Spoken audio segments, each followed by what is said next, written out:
अस्सलाम वालेकुम नाज़रीन। प्रोग्राम तिखियूं ॻाल्हियूं सां गॾु मां जो मेज़बान नईम सूर।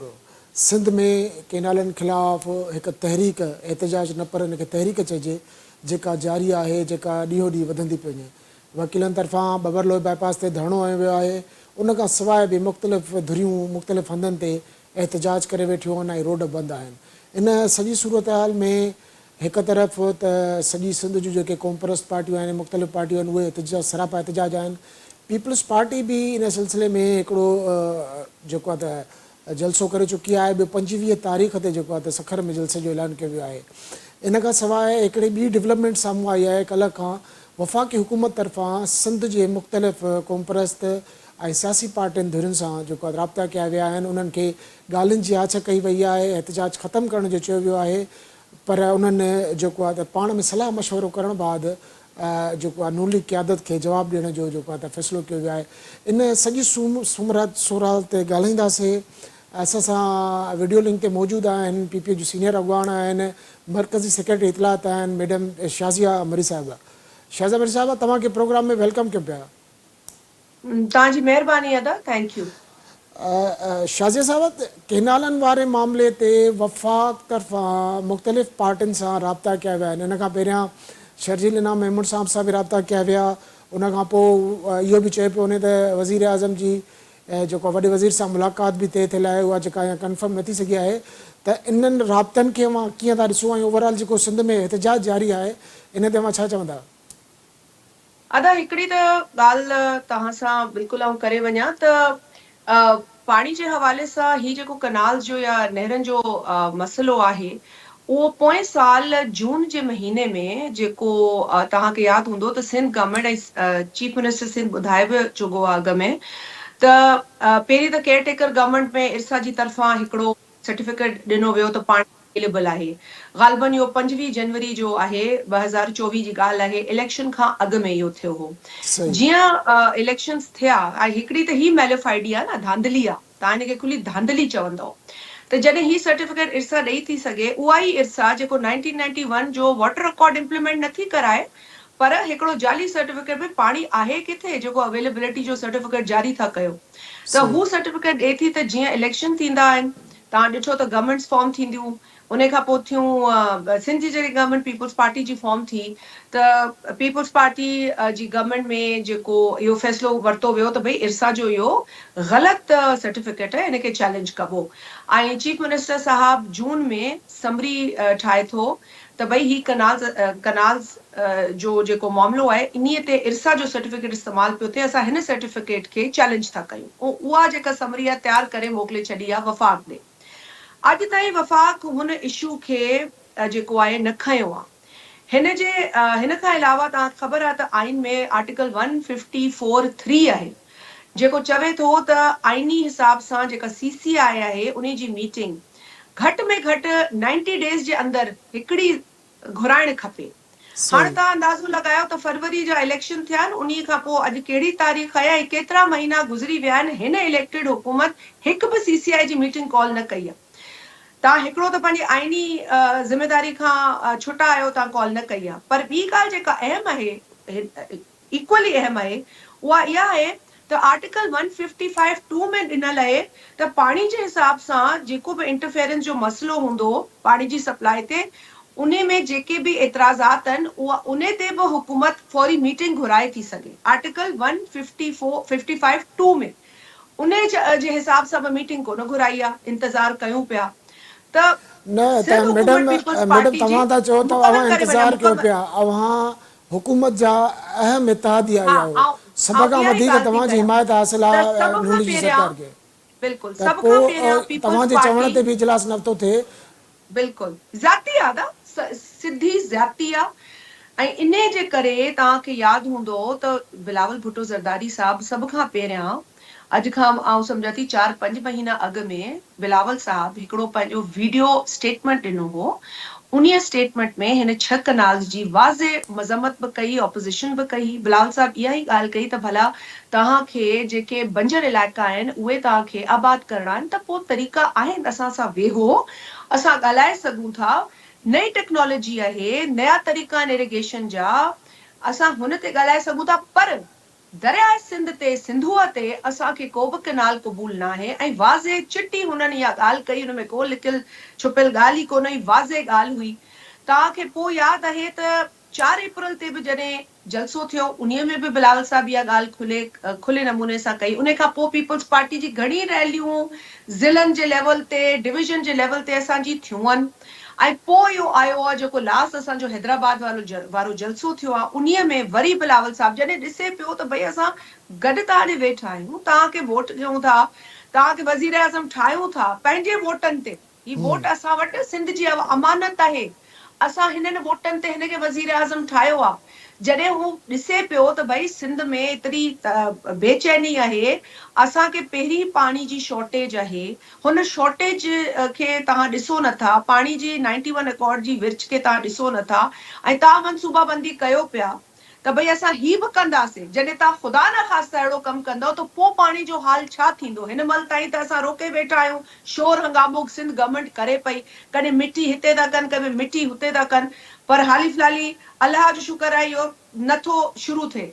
पर पोइ बि शुरू थियण जो ख़दशो त आहे न ख़ुदा न ख़ास्ता। ऐं सही। इन लाइ असां हर फोरम खे इस्तेमालु पिया कयूं, असां अवाम जे फोरम खे जलसनि में बि इस्तेमालु पिया कयूं, असां असेंबली जे फ्लोर खे इस्तेमालु पिया कयूं, असां CCI जी घुर पिया कयूं। हर तरीक़े सां असांजो इहो एतिजाज आहे, छाकाणि पीपल्स पार्टी खे या क़ौम परस्ती त असांजे अंदरि बि आहे न, क़ौम परस्त जमायतूं भले उन्हनि जी असां रिस्पेक्ट कयूं था, पर ही सभु इशूज़ जेके आहिनि असांजे सूबे जा, उहे असांजा इशूज़ आहिनि। ऐं जॾहिं सूबा ख़ुशहाल थींदा त वफ़ाक़ ख़ुशहाल थींदी अदा। सिंध सही। जेकॾहिं बेचैन हूंदो त वफ़ाक़ बि बेचैन हूंदी। ऐं वफ़ाक़ के ॿिया बि मसइला आहिनि, सिक्योरिटी जा मसइला आहिनि। हाणे ॾिसो जेको हिंदुस्तान में जेको थियो आहे हुनजी मज़म्मत कयो था, जेके हुते हिकिड़ो मसइलो कश्मीर में थियो आहे, हाणे हू बि हिकिड़ो संगीन मसइलो आहे, जंहिंजे करे पाकिस्तान जी गवर्नमेंट खे बि घणो कुझु ॾिसणो थो पए, ऐं मज़म्मत बि कयूं पिया। ऐं हुननि जी तरफ़ां बि जेको ख़ुदा न ख़ास्ता जेकॾहिं इहो जेको अंदेशो आहे त हू असांखे ॾिसनि पिया या असां ते आंगुर खणंदा, त पोइ असांखे दिफ़ा बि करिणो पंहिंजे मुल्क जो। सही। पर असां अंदरि ई बेचैन लॻा पिया आहियूं। असां ॾिसूं था असांजे माण्हुनि खे कहिड़ी तकलीफ़ आहे। ऐं बिल्कुलु आउं सम्झां थी त हर माण्हू जे दिलि में अॼु इन पाणी जो इशू जेको आहे उहो प्रायोरिटी आहे। असांजे दिलनि में, असांजे ज़हननि में सिंधु दरिया असांजो मेन सोर्स आहे असांजी ज़िंदगीअ जो। असां लाइ ज़िंदगी ऐं मौत जो मसइलो आहे। असां हिनखे ही नथा ॾिसूं त केरु अचे पियो या केरु वेठो, असां चऊं था भई गॾु थींदासीं, हिकु आवाज़ थींदासीं त इनशा अल्लाह ताला असां हिन मसइले खे हल कराए अच्छा सघंदासीं। जी मैडम, अदा। जेका राब्तनि वारी मां ॻाल्हि कई, जेको वफ़ाक़ तरफ़ां राब्ता कया विया आहिनि मुख़्तलिफ़ धुरियुनि तरफ़ां, पीपल्स पार्टी अहम इतिहादी आहे हुकूमत जी, त हिकिड़ी तरफ़ त क़ौम परस्त धुरियूं आहिनि या मुख़्तलिफ़ धुरियूं ॿियूं सियासी धुरियूं बि आहिनि। इन ते जेका का अहिड़ी इन में वफ़ाक़ तरफ़ां पीपल्स पार्टी खे एतमाद में वरितो वियो आहे त ग्रैंड क़िस्म जूं हिकिड़ियूं आला सतही ॻाल्हियूं थियनि हिन मामले खे वेही हल कजनि, छो त बार बार जेका वफ़ाक़ तरफ़ां इहा ई ॻाल्हि कई पई वञे। अदा राब्ता त तव्हां जीअं अॻु में बि ॿुधायो त कुझु राब्ता क़ाइमु करण जी कोशिशि कई आहे वफ़ाक़ी हुकूमत। अफ़सोस हिन ॻाल्हि ते थिए थो त वफ़ाक़ी हुकूमत जेका आहे त हू कुझु बयानबाज़ी बि करे थी, कॾहिं चवे थी त ॻाल्हि लाइ तयारु आहियूं, ऐं सिंध जो जेको आहे पाणी जो शहर उन जी तहफ़ुज़ असां उनजो तहफ़ुज़ असां कंदासीं, वरी कॾहिं कुझु ॻाल्हि था कनि, वरी पंजाब मां अजीब अजीब क़िस्म जा स्टेटमेंट। आउं त सम्झां थी त जेके बि माण्हू हिन वक़्तु वफ़ाक़ जी नून लीग हुजे या सूबे में नून लीग जी हुकूमत हुजे, जेके बयान ॾींदा आहिनि उहे बयान सोचे सम्झे न ॾींदा आहिनि, या को अहिड़ी स्ट्रेटेजी जे रोशनी में ॾींदा आहिनि त हू चाहिनि था त वधीक बेएतमादी जेका आहे उहा वधे या इंतिशार वधे। आउं सम्झां थी त को बि माण्हू जेको पाकिस्तान खे प्यार करे थो, उहो न चाहींदो त सूबनि सां विढ़नि या को अहिड़े क़िस्म जी जेका आहे नफ़रतूं थियनि पैदा। असां त चाहींदासीं त असां हर माण्हू जी इज़त कयूं था, असां हर सूबे जे राइट जी इज़त कयूं था, त असांजे बि राइट जी इज़त कयो, एतिराम कयो। पंजाब में बि अॼु असांजी पार्टी जी तरफ़ां हिकिड़ी प्रेस कॉन्फ्रेंस थी, जंहिंमें नदीम अफ़ज़ल चंद साहब हुयो, चौधरी मंज़ूर, हुननि ॿुधायो त 47% जेका आहे सो पंजाब में बि शॉर्टेज आहे। त चोलिस्तान खे तव्हां आबाद कयो था, रेगिस्तान खे, त पंजाब मां चओ था पाणी कढंदासीं, त कहिड़े हिसे मां पाणी कढंदो, कहिड़े ज़िले मां पाणी अच्छा कढंदो, मैडम, तव्हां कहिड़ी नदीम शाख या अफ़ज़ल कहिड़ी चंद जी नहर ॻाल्हि मां कई। पाणी नदीम कढंदो, ही अफ़ज़ल ॿुधायो। चंद साहब हिकिड़ी ॻाल्हि इहा बि कई त पीपल्स पार्टीअ खे नून लीग सां इतिहाद जो वॾो हिकिड़ो नुक़सानु पियो आहे, वोट बैंक बि ख़राबु थियो आहे ऐं पॉपुलरिटी बि घटि थी आहे। नदीम अफ़ज़ल चंद साहब बि इहा ॻाल्हि कनि। ॿिए तरफ़ राणा सनाउल्लाह मुख़्तलिफ़ वक़्तनि ते मुख़्तलिफ़ बयान ॾिए थो। उन चयो त 1 इंच बि खोटराई न आहे थी। हालांकि CM जी जेका टीम आहे उहा वई आहे, उन बि पाण इहो CM साहब मञियो आहे त 5 किलोमीटरनि ताईं उनजी जेका मॉडलिंग थी आहे। त अहिड़े क़िस्म जा जेके गैर ज़िम्मेवारा बयान आहिनि ऐं हिकु इत्तेहादी हुकूमत में, त इन्हनि बयाननि खे अव्हां कीअं था ॾिसो? अदा गैर ज़िम्मेवार बयान उहो ई ॾींदो जंहिंखे पाणी जे इशू जी ठिप ख़बर कोन्हे। ऐं सम्झा थी हिननि खे ठिप ख़बर कोन्हे त पाणी जो इशू छा आहे। जॾहिं ही चवंदा त पाणी ज़ियान थो थिए डाउनस्ट्रीम कोटड़ी, त हिन खां वधीक गैर ज़िम्मेवारी छा ॾेखारे सघंदा। भई डाउनस्ट्रीम कोटड़ी डेल्टा रीजन आहे, दुनिया जे वञी डेल्टा रीजन में ॾिसो त पाणी, मिठो पाणी ऐं खारो पाणी कीअं हू गॾु थींदा आहिनि ऐं हिकिड़ो बैलेंस थींदो आहे। असांजी लख एकड़ ज़मीन हुते समुंड खाए वई आहे, हुते तबाही वञी ॾिसनि, हुते पीअण जो पाणी न आहे, हुते मरण जीअण लाइ पाणी कोन्हे। ऐं ही हिते वेही ॻाल्हियूं था कनि त हुते पाणी ज़ियान थो थिए। जॾहिं ही ॻाल्हि कनि था त हिन में बि असांखे ॾुख थो थिए, तकलीफ़ थी थिए। डेल्टा रीजन आहे, को गुनाह त कोन्हे जेकॾहिं असां वटि डेल्टा आहे त पाणी हुन डेल्टा खे मिलणु टेक्निकल बुनियादनि ते ज़रूरी आहे। एक्सपर्ट्स चयो आहे त डेल्टा में पाणी वञणु खपे, ज़रूरी आहे। ॿी ॻाल्हि इहा आहे जेको तव्हां सां करे वञा त ॾिसो पाकिस्तान पीपल्स पार्टी जी हेॾा तारीख़ रही आहे। असां कालाबाग डैम जे ख़िलाफ़ जेका मुहिम हलाई तव्हांजे साम्हूं आहे, शहीद मोहतरमा बेनज़ीर भुट्टो साहिबा पाण तमू शहीद जे मुक़ाम ते वेठी हिन मूवमेंट खे हुन लीड कयो ऐं कालाबाग डैम खे असां दफ़न कयो। ऐं असां बिल्कुलु जेका बि आवाज़ कालाबाग डैम जे ख़िलाफ़ उथी आहे असां हुनखे सारायूं था, एप्रिशिएट कयूं था। पर इहा ॻाल्हि बि हक़ीक़त आहे, छाकाणि मुंहिंजो तालुक़ु सांगड़ ज़िले सां आहे। हुते जी जमात आहे फंक्शनल, जेका अॼु GDA में ज़म आहे। तव्हांखे यादि हूंदो जनरल मुशर्रफ जॾहिं वरी आयो, वरी हुन रड़ कई त कालाबाग डैम ठाहियो, त इहा ई फंक्शनल लीग हुई जे रैली कढी कालाबाग डैम जी हिमायत में। छाकाणि हुन वक़्त जे डिक्टेटर जो हुनजो को लाचार हूंदो, मजबूरी हूंदी, मूंखे ख़बर न आहे, पर सिंध सां त उहा दुश्मनी हुई। त आउं चवां थी त जेको बि सियासत करे पियो उहा सियासत सिंध जी आवाम सां करे ऐं कंहिं पंहिंजे मुफ़ाद लाइ न करे, छाकाणि हीअ असांजो गॾियल इशू आहे। इन्हीअ में आवाम खे अॼु मूंखे ख़बर आहे त धरना बि आहिनि, अॼु ट्रेनूं बि आहिनि जेके मुतासिर थियूं आहिनि। असां चाहींदासीं जेके बि असांजा भाइर दोस्त निकिता आहिनि हिन कॉज़ लाइ, उन्हनि खे इहो बि सोचणु खपे त आवाम खे सिंध जी आवाम खे तकलीफ़ न अचे न। आउं त अच्छा, चवां थी त अचो इस्लामाबाद में गॾु वेहूं, सही आहे। ज़रूरी मरी आहे साहिब, त हिते तव्हां वञी ॻाल्हि था असां कयो हिननि खे त ॾेखारियूं। हिकिड़ो गॾो इशू आहे, उन में ओवरऑल जेको सिंध में एहतजाज जारी आहे, वकीलनि जो धरणो आहिनि, सिंध जूं कॉन्फ्रेंस पार्टियूं आहिनि, ॿियूं धुरियूं आहिनि, आम हिकिड़ो जेको सिंधी माण्हू आहे उन में बि शऊर पैदा थी वियो आहे। उन में मुतालबा ॿ था कया वञनि। हिकु त केनाल जेको आहे इन्हनि जो जेको नोटिफिकेशन रद्द कयो वञे, ॿियो कॉर्पोरेट फार्म ख़िलाफ़ बि जेको आहे त आवाज़ु उथे थो। पर जॾहिं असां ॾिसूं था त पीपल्स पार्टी केनालनि ख़िलाफ़ एहतजाज में त वाज़े पंहिंजो मौक़िफ़ ॾिए थी, पर कॉर्पोरेट फार्मिंग बाबति को चिटो मौक़िफ़ न आहे पीपल्स पार्टी जो। इन ते मां छा चवंदा? अदा असांजो चिटो मौक़िफ़ हर शइ ते आहे। पाणी सां रिलेटेड असां पाण तमामु हसास आहियूं। असांखे कंहिं मतिलबु कंहिं बि माण्हू या ॿी जमात तरफ़ां कायल करण जी ज़रूरत न आहे। कालाबाग डैम हुजे, पीपल्स पार्टी जे दौर में रिज़ॉल्व थियो। नेशनल फाइनेंस कमीशन अवॉर्ड हुजे, 20-22 साल लॻी विया, नओं अवॉर्ड आयो त पीपल्स पार्टी ॾिनो। आगाज़ हुकूक बलोचिस्तान हिकिड़े सूबे जा हक़ हुया, सदर आसिफ अली ज़रदारी साहब पाण पंहिंजी माफ़ी घुरी, हालांकि ॾोह कंहिंजो बि हुजे पर बलोच अवाम सफ़र कयो, त माफ़ी घुरणु हिकिड़ो हुननि सम्झो त हुननि जो ज़र्फ़ आहे, हुननि जी ज़मीर जी आवाज़ आहे ऐं पाण हुननि घुरी। ऐं सम्झा थी त असांजी जेका सोच आहे न द पीपल्स पार्टी जी, असां चाहियूं था त फेडरेटिंग यूनिट्स मज़बूत थियनि, जंहिंजे नतीजे में वफ़ाक़ मज़बूत थींदी। कुझु माण्हू सम्झंदा वफ़ाक़ मज़बूत थींदी पोइ सूबा, न बाबा, सूबा मज़बूत थींदा पोइ वफ़ाक़ मज़बूत थींदी। ही हिकिड़ो गुलदस्तो आहे ऐं पीपल्स पार्टी इन्हनि इशूज़ सां ॿधल आहे। भले हू कनालनि जो इशू हुजे या जेकॾहिं कॉर्पोरेट फार्मिंग जा ग़लति तरीक़ा आहिनि उन्हनि जो इशू हुजे, असां इहे सभु शयूं सिस्टम जे अंदरि वेठा आहियूं, खणण जी कोशिशि कयूं पिया। ॾिसो, ॿाहिरि वेही तनक़ीद करणु आसान आहे, अंदरि वेही हिन सिस्टम में एहतजाज करणु, असेंबली जो, नेशनल असेंबली जो बॉयकॉट करणु, सेनेट जो बॉयकॉट करणु, हिकिड़ी असां पंहिंजी पावर पिया ॾेखारियूं त भई असां तव्हांखे जेकॾहिं टेको ॾेई सघूं था त असां पंहिंजे हक़नि लाइ इहो वापसि बि वठी सघूं था, पर सही। असांखे मजबूर न कयो वञे त असां अच्छा, बि अहिड़ो कमु कयूं पोइ तव्हां सम्झंदो त असां ब्लैकमेल कयूं था। असां ब्लैकमेल न था कयूं। ही जीअण जो मरण जो असांजो तरीक़ो आहे। हिन पाणी खां असांजी ज़िंदगी आहे, असां कीअं छॾे था सघूं हिन शइ खे। अच्छा मरी साहिब, ओवरऑल जॾहिं बि इहे केनालनि जो जॾहिं खां मामिलो थियो आहे त हिकिड़ी ॻाल्हि सभ खां वधीक डिस्कस थी आहे त 8 जुलाई ते जेका ऐवान सदर में मीटिंग थी उन में सदर साहब जेको आहे त हिननि केनालनि जी मंज़ूरी ॾिनी आहे। इन तौर ते त सदर खे हिकु इहो अख़्तियार न आहे ऐं मुख़्तलिफ़ माण्हुनि ॻाल्हि कई, न्यू लीग जे ज़िम्मेवार माण्हुनि बि पोइ हुनखे कोट कयो त सदर पाण ज़िम्मेवारी ॾिनी आहे, पीपल्स पार्टी पंहिंजे सदर खां पुछे।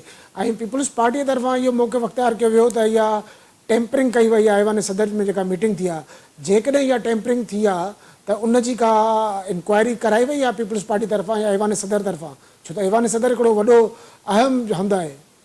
अदा हिकिड़ी ट्विटर हैंडल जी ॻाल्हि थिए थी ऐं उहो ट्विटर हैंडल तव्हां बि सम्झो था त ऐवान सदर जो ट्विटर हैंडल आहे, ही त बिल्कुलु ई लाज़िम न आहे त उहो पाण ज़रदारी साहब हलाए पियो। ऐं घणा अहिड़ा स्टेटमेंट्स बि इशू थींदा आहिनि जंहिंजो वरी नोटिस वरितो वेंदो आहे, वरी हुनखे सही करायो वेंदो आहे। जीअं चवंदा आहिनि न, too many cooks spoil the broth, त अलाए कहिड़ो इहो कुक हुयो जंहिं इहो कमु कयो आहे। पर आउं सम्झां थी त जेका ॻाल्हि सम्झण जी आहे, मूं वटि इहा तकरीर बि पई आहे सदर साहब जी, जेका सदर साहब गॾियल इजलास हुयो क़ौमी असेंबली जो ऐं सेनेट जो, उन्हीअ में जेको सभ खां वधीक अहम रोल सदर जो हूंदो आहे त पार्लियामेंट्री ईयर खे ख़िताब कंदो आहे, उनजी शुरूआत कंदो आहे। त 10 मार्च ते 2025 ते सदर साहब इहो जेको आहे सो इहा तकरीर उते ख़िताब कयो। इहा तकरीर मूं वटि पई आहे, इन में वाज़े तौर ते सदर साहब इहो चयो आहे, जेको आउं पढ़ी तव्हांखे ॿुधायां त सदर साहब चयो आहे त it is therefore my constitutional duty as your president, my personal obligation as a patriotic Pakistani, to caution this House and the government that some of your unilateral policies are causing grave strain on the Federation, in particular the government's unilateral decision to carve out 6 more canals from the Indus River system despite strong opposition from federating units, mana Suba. उन्हनि इहो चयो आहे as proposal, a proposal that I, as your president, cannot support. I urge this government to abandon this current proposal and work together with all stakeholders to come up with viable, sustainable solutions based on unanimous consensus among the federating units. चवण जो मक़सदु आहे वेही सूबनि सां ॻाल्हायो, जेकॾहिं कुझु करिणो अथव त सूबनि जी राय वठो ऐं पाण में इतफ़ाक़ पैदा कयो। ही सदर साहब क्लियर डायरेक्शन ॾिनी आहे 10 मार्च ते, त आउं सम्झां थी हर शइ हिन मां क्लियर थी वञे थी, चिटी थी वञे थी। बाक़ी रही ॻाल्हि त नून लीग कहिड़ा बयान थी ॾे, अॼु या कल्ह को इहो बयान ॾिठो आहे त नून लीग इहो पाण चयो आहे त सदर साहब त अहिड़ी को मंज़ूरी ॾेई कोन थो सघे, जेका ॻाल्हि असां मुस्तक़िल तौर ते चई आहे त सदर साहब त अहिड़ो को अप्रूवल ॾेई कोन थो सघे, हुन वटि त कोई इख़्तियार ई कोन्हे, हिकिड़ो आइनी फिगर आहे। ऐं जेका अहम तरीन ज़िम्मेवारी सदर वटि आहे सो गॾियल इजलास खे एड्रेस करण जी आहे। हुन गॾियल इजलास जे मौक़े ते सदर साहब पंहिंजी ज़िबानी, हुन में त को उभाम ई नथो रहे न, पंहिंजी ज़िबानी हिकिड़ी ॻाल्हि कई आहे, छाकाणि एतिरो कुझु हलियो पिए त शायदि सदर साहब खे ज़रूरत महसूस थी त आउं पाण ई ॿुधाए छॾियां त भाई आउं सिंध धरती जो सपूत आहियां, ऐं पाण बरोच आहियां, ऐं पाकिस्तानी आहियां, मुहिब वतन आहियां, ऐं कीअं अहिड़े प्रपोज़ल खे सपोर्ट करे थो सघां जेको फेडरेटिंग यूनिट्स या सूबनि खे नामंज़ूर आहे। त दरियाए सिंध ते, सिंधूअ दरिया ते असांखे को नओं कैनाल न खपे, को नओं शाज़ी मरी कैनाल साहब, असांखे न खपे। ॻाल्हि ॿोल जारी रहंदी। हिते वक़्तु आहे शॉर्ट कमर्शियल ब्रेक जो, मिलूं था शॉर्ट कमर्शियल ब्रेक खां पोइ।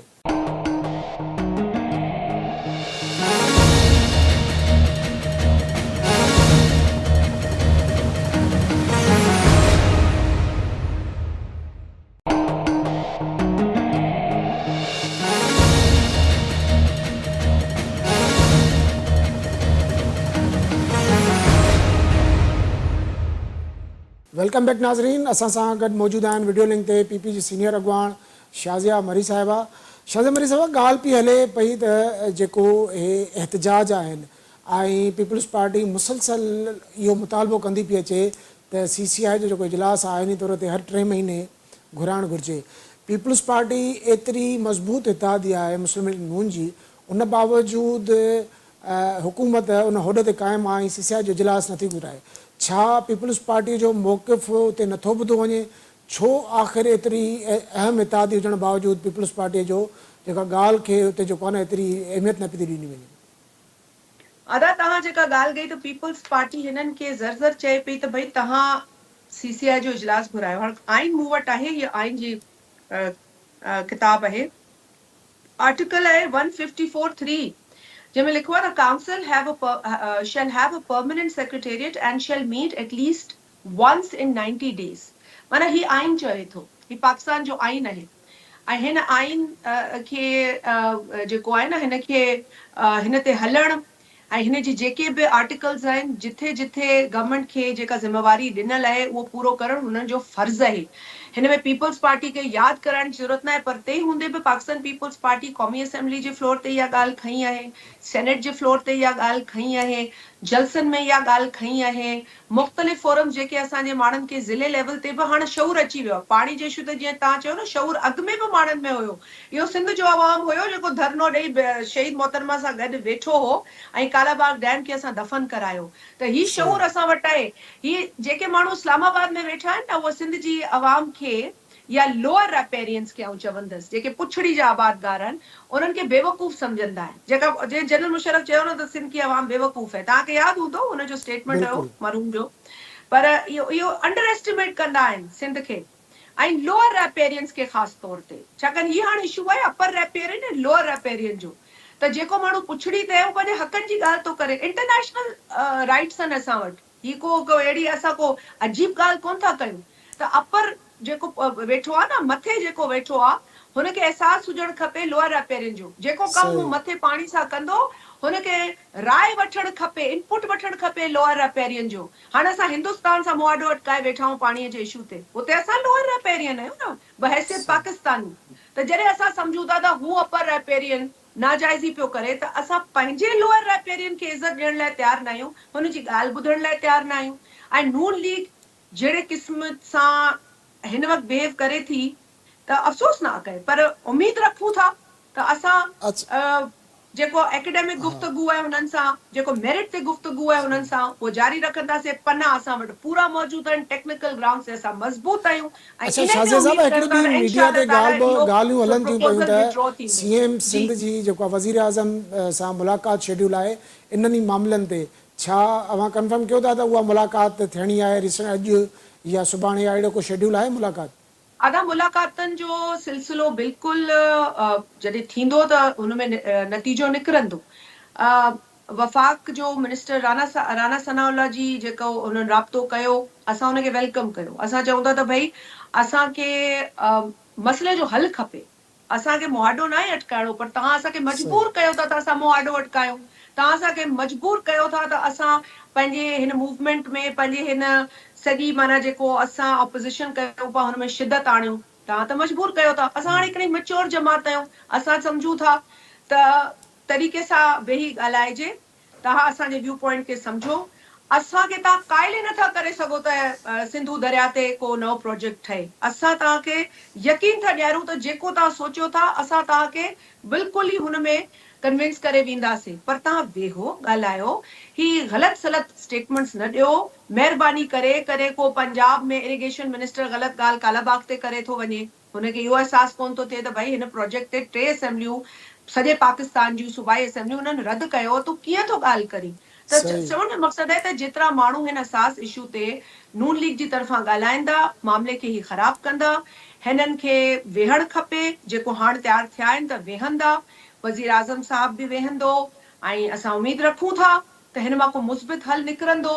असांजी इहा ई महिनत रहंदी, इहा ई कोशिश रहंदी, इहो ई जाखो रहंदो त असां सिंधू दरिया ते जेको नून लीग जो वफ़ाक़ी हुकूमत जो प्रपोज़ल आहे कनाल्स ठाहिण जो, उनखे असां ख़तमु करायूं ऐं उन्हीअ जो ऐलान वज़ीर आज़म साहब पाण ई करे।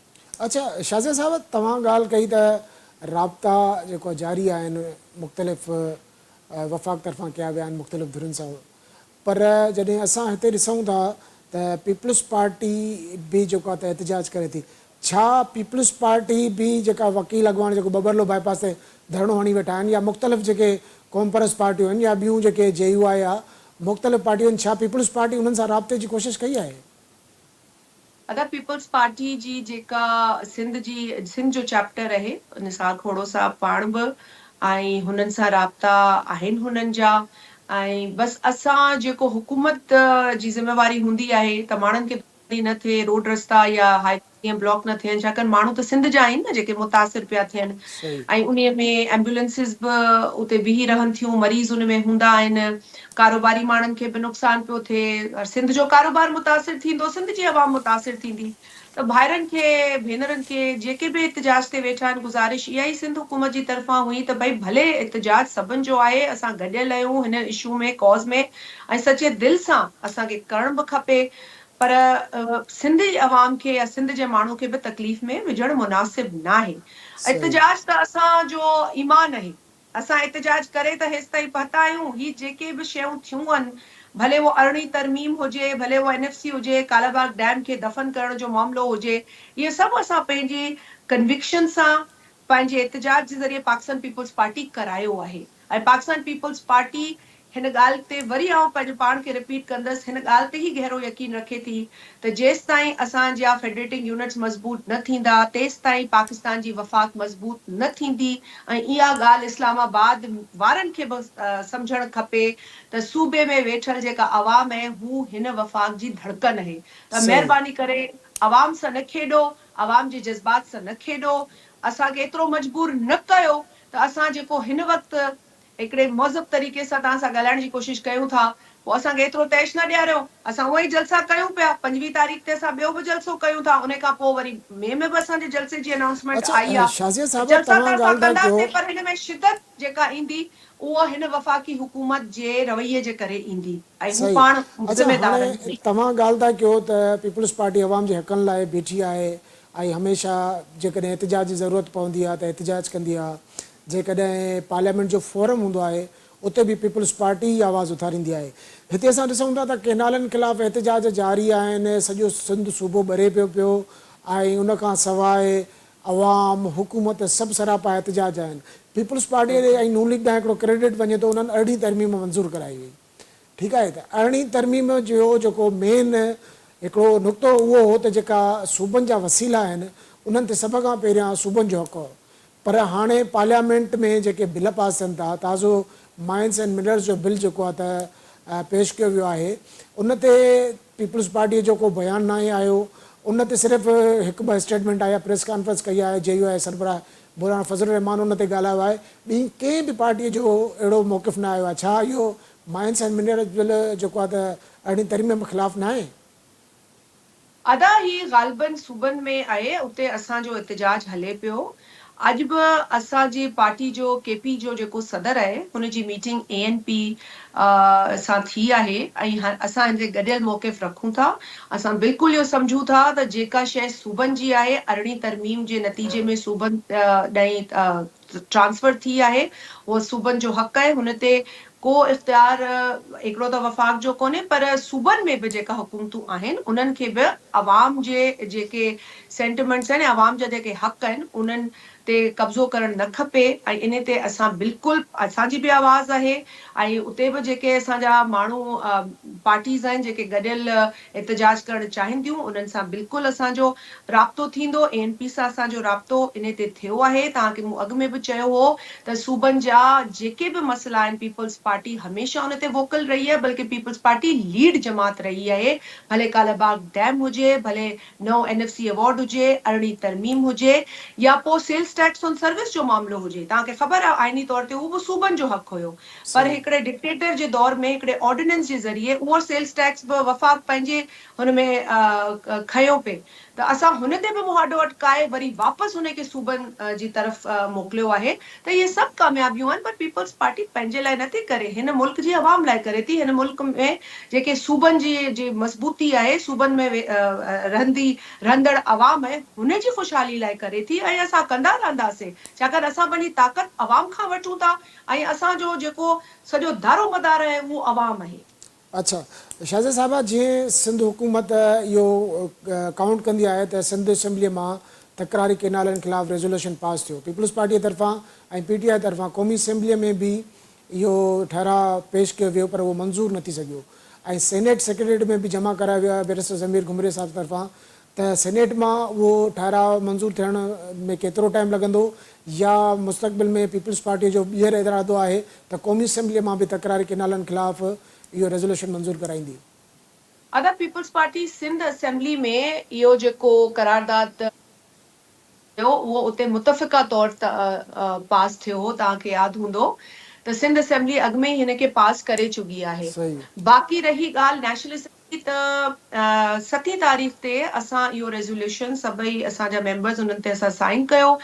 असां कोशिशि कई कि नून लीग जी तरफ़ां असांखे को सपोर्ट मिले या असांखे सपोर्ट मिले, MQM जी तरफ़ां न मिली पई। PTI उन वक़्तु वरी एहतजाज ते हुई, वरी गोड़ गमसान हुन कयो पिए, असांजी तक़रीरूं हलियूं पिए हिन प्रोजेक्ट जे ख़िलाफ़। उन में बि हुननि ख़लल पैदा करण जी कोशिशि कई, संजीदा कोन हुया, न त साइन कनि हा त शायदि असां कोशिशि कयूं हा गॾियल त पास थी वञे। ख़ैर तंहिं हूंदे बि असां जमा कराए छॾी आहे ऐं ईंदड़ इजलास में असां वरी मुतालबो कंदासीं।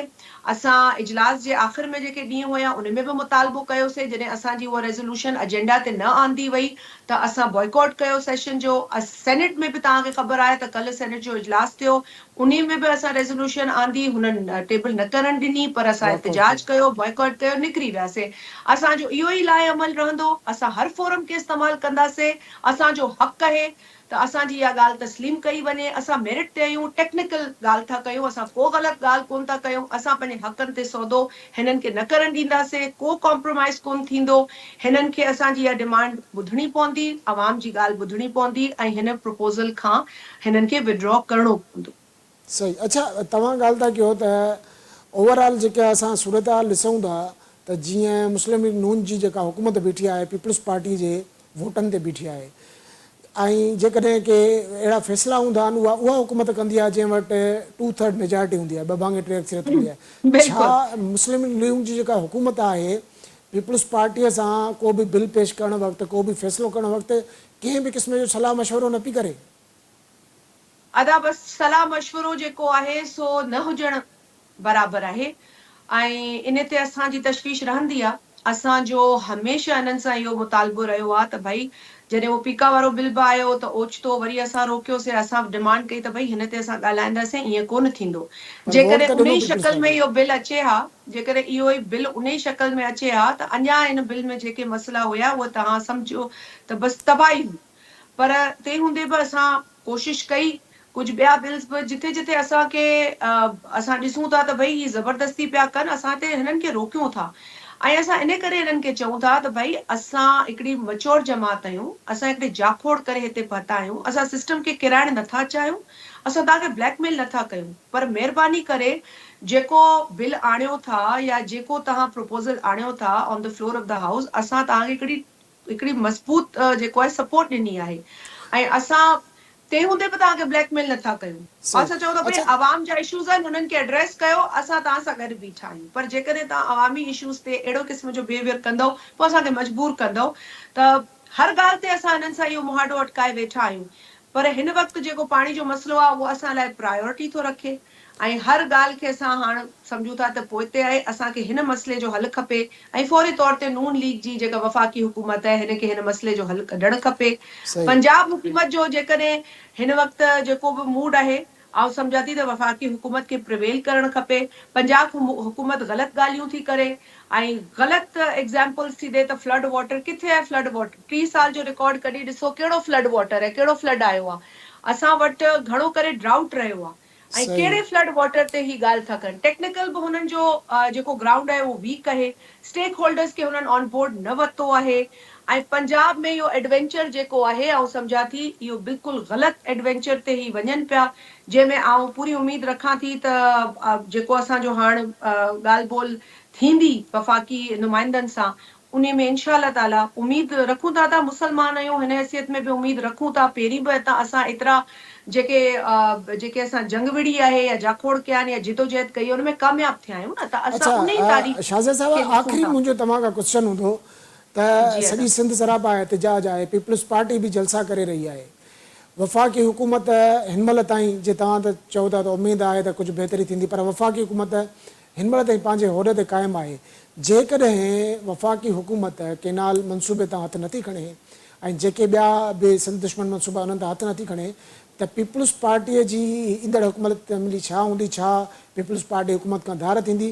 जे धार थींदी त पोइ सूरत हाल छा बीहंदी? इन ते अव्हां जेको आहे पंहिंजो पॉलिसी मौक़िफ़ ॾियो।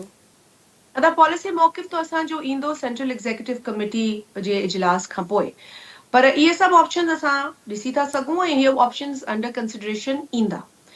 जॾहिं तव्हां मिसाल तौरु सोचियो था कहिड़ा ऑप्शन हूंदा? जॾहिं तव्हां सोचियो था न ॻाल्हि इहा न ॾिसो आउं कीअं तव्हांखे पॉलिसी ॿुधाए थी सघां पाण मूं वटि इहो इख़्तियार न आहे इहो असांजो लीडर बि सीसी मीटिंग खां पोइ ऐलान कंदो आहे सही लाज़मी आहे सही असां जेके बि सीसी मेंबर्स हूंदा आहिनि उहे वेहंदा तव्हां जेका ॻाल्हि कयो था तव्हांखे सम्झ में ॻाल्हि अचे थी इहे ॻाल्हियूं असांखे बि अहिड़े क़िस्म सां ई ज़हन में अचनि थियूं त इहे ॻाल्हियूं उन फोरम ते ईंदियूं ऐं उते असां हिन ते डिस्कस कंदासीं जेकॾहिं इहो ई सभिनि जो मुतालबो हूंदो या सभिनि जी सोच हूंदी त बिल्कुलु अहिड़े क़िस्म जा बि फ़ैसिला ईंदा पर असां चऊं था त कोशिशि कजे त जेका हिन वक़्त जी वफ़ाक़ी हुकूमत आहे जेका तव्हां अॻु में बि चयो त 2/3 मेजोरिटी बि कोन्हे तारीख़ जी हिकिड़ी कमज़ोर तरीन हुकूमत आहे ऐं तारीख़ जी बिल्कुलु कमज़ोर तरीन हुकूमत जेकॾहिं हिन तरीक़े सां बिहेव करे त अफ़सोस थो थिए असांजी कोशिशि इहा ई रहंदी त पाकिस्तान में इस्तेहकाम हुजे सिक्योरिटी जा मामला बि ख़राब आहिनि पाकिस्तान में उअं ई मईशत हुजे या ॿिया मसइला हुजनि खोड़ सारा मसइला आहिनि त न चाहींदासीं त हिते को वरी को निज़ाम ख़राब थिए ही शायदि कुझु माण्हू चाहींदा त निज़ाम ख़तम थिए केयरटेकर हुकूमत अचे छाकाणि केयरटेकर हुकूमत अहिड़े क़िस्म जा फ़ैसिला छॾे वई आहे असांजी गिचीअ में त असां न सही चाहींदासीं त उहो केयरटेकर हुकूमत अचे असां इलेक्टेड माण्हू वेही पंहिंजो हिन मुआदे खे अटकाईंदासीं विढ़ंदासीं ऐं पंहिंजे हिन मुतालबे खे अप्रूव कराईंदासीं इनशा ताला वॾी महिरबानी महिरबानी तव्हांजी शाहज़ा मरी साहिबा हज़रीन पीपी जी सीनियर अॻवान शाहज़ा मरी साहिब ॻाल्हियूं ॿुधियूं मां हुननि जो इहो चवणु आहे त जेकॾहिं कंहिं नालनि जो मनसूबो वफ़ाक़ी हुकूमत रद्द नथी करे त जेका पीपल्स पार्टी जी जेका सी आहे सेंट्रल एग्ज़ीक्यूटिव कमेटी उहे जेके बि फ़ैसिला कंदी उन्हनि ते अमल कयो वेंदो ऐं उहे फ़ैसिला बिल्कुलु अवाम जे मुफ़ाद में हूंदा जेकॾहिं का हुकूमत किरी थी पए असां हुकूमत खां धार था थियूं त निगरान सेटअप अची वेंदो ऐं निगरान सेटअप में अहिड़ा ई फ़ैसिला थींदा आहिनि जे लास्ट टाइम थिया हुआ इन्हनि केनालनि जी मंज़ूरी ॾिनी वई हिते वरी बि ॻाल्हि उहा ई आहे त जेकॾहिं निगरान हुकूमत त न ईंदी जेकॾहिं पीपल्स पार्टीअ जे हूंदे या नून लीग जे हूंदे अहिड़े क़िस्म जा फ़ैसिला थिया त उहे अवाम कंहिं बि सूरत में क़बूल न कंदो छो त सिंध में जेको हिन वक़्तु तहरीक आहे उहा कंहिं बि सूरत केनालनि वारे मामले तां हथु खणण लाइ तयारु न आहे अॼु जे प्रोग्राम लाइ एतिरो ई ईंदड़ प्रोग्राम ताईं ॾींदा इजाज़त अलाह भाई।